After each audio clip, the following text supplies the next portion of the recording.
Patrice Lumumba's voice rose from Congo, rich in resources but poor in freedom under Belgian colonial rule. Born in 1925, Lumumba questioned injustices, education a weapon against colonial powers. He became a postal worker, sharpening his convictions for free self-governed Congo. By the 1950s, Lumumba challenged Belgian authority, demanding independence, not begging.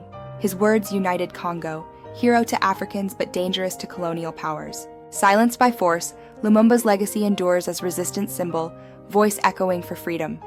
Combattant de l'indépendance, aujourd'hui victorieux, je vous salue au nom du gouvernement congolais.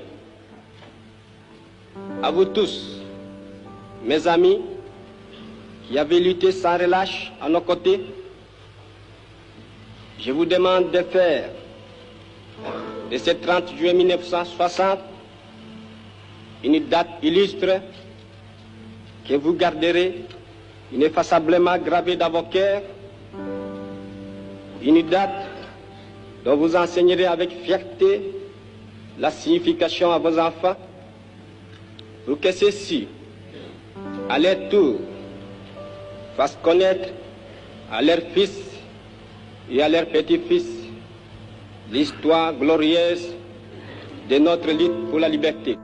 La République du Congo a été proclamée et notre cher pays est maintenant entre les mains de ses propres enfants.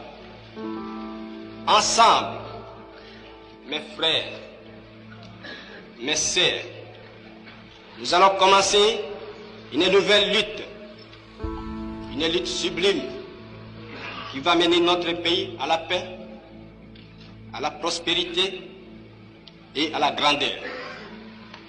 Nous allons établir ensemble la justice sociale et assurer que chacun reçoive la juste rémunération de son travail.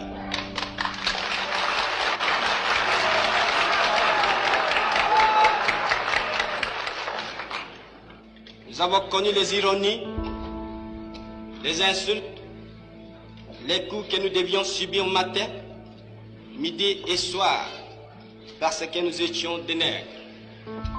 Qui oubliera qu'à un noir, on disait tu, non certes comme à un ami, mais parce que les voix honorables étaient réservées pour seuls blancs. Nous avons connu que nos terres furent spoliées au nom des textes prétendument légaux qui ne faisaient que reconnaître les droits du plus fort. Nous avons connu que la loi n'était jamais la même, selon qu'il s'agissait d'un blanc ou d'un noir, accommodante pour les uns, cruelle et inhumaine pour les autres.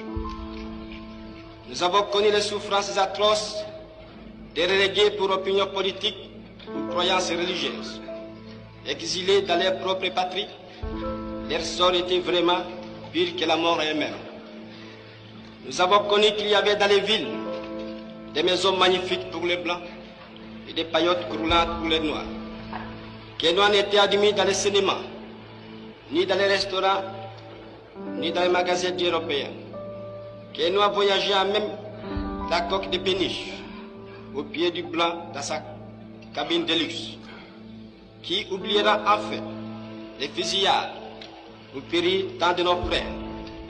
Les cachons furent brutalement jetés, ceux qui ne voulaient plus se soumettre au régime d'injustice, d'oppression et d'exploitation.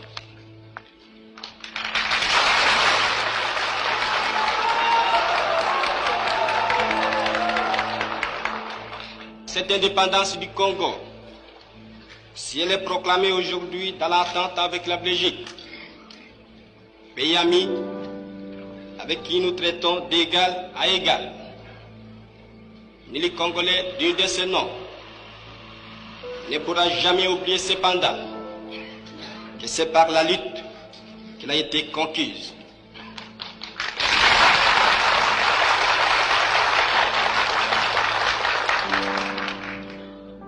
Une lutte de tous les jours,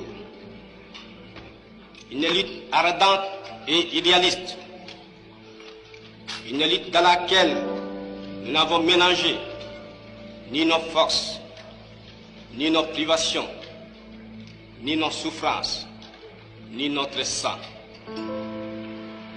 Cette lutte qui fit des larmes, des feux et des sangs. Nous en sommes fiers jusqu'au plus profond de nous-mêmes, car ce fut une lutte noble et juste, une lutte indispensable pour mettre fin à l'humiliant esclavage qui nous était imposé par la force. Ce qui fut notre sort à 80 ans du régime colonialiste. Nos blessures sont trop fraîches et trop douloureuses encore pour que nous puissions les chasser de notre mémoire. Quand nous avons connu le travail harassant, exigé en échange de salaires qui ne nous permettaient ni de manger à notre faim, ni de nous vêtir ou nous loger décemment, ni d'élever nos enfants comme des êtres chers. Hommage aux combattants de la liberté nationale. Vive l'indépendance et l'unité africaine. Vive les Congos indépendants et souverains.